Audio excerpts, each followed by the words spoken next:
Am I the a-hole for not moving back in with my mom and hanging up on her when she called me crying that she missed me and wanted me back? My dad died when I, 17, was 11. My mom dated for a while but nothing serious until she met Dan. Dan's a single dad with 2 kids, 4 and 6, and after dating for almost 2 years they moved in together 3 months ago. I was cool with it until 2 incidents happened in a week. First one was coming home to the kids in my room and my room was trashed. I'd made my bed before school and they'd pulled it apart. My clothes were all over the floor. The 4-year-old has pissed himself and the evidence was left visible on my piles of clothes. My mom had taken the kids out of the room and cleaned up the 4-year-old but left my room as it was for me to clean up. I was angry. Dan explained it away as they're just young kids and told me not to be mad. I told him to watch his kids and keep them out of my room. Mom told me not to be mad at anyone and these things happen. I said not if they kept an eye on the kids. I asked if I should go in and do the same to their room. Dan told me I'm old enough to know better.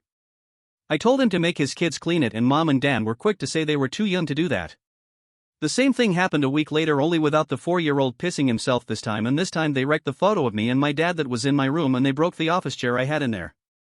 This time I lost it on my mom and told her that I was getting the fuck out of there and she could keep Dan and his little brats to herself because I wasn't dealing with it.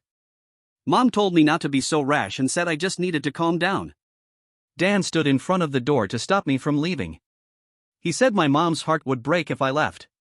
I told him I wasn't living with him and his kids. I went to stay with my grandparents and my mom expected me to stay at most a week or 2 and then come home or whatever. But I see this as home now.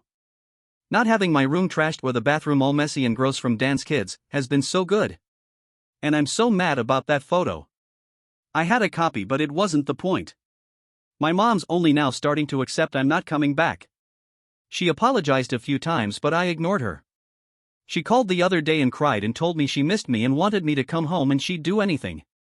I hung up before she could finish and it didn't convince me to move back in. Which sent Dan off on a rant at me over voicemail about how selfish I'm being and how I'm hurting my mom.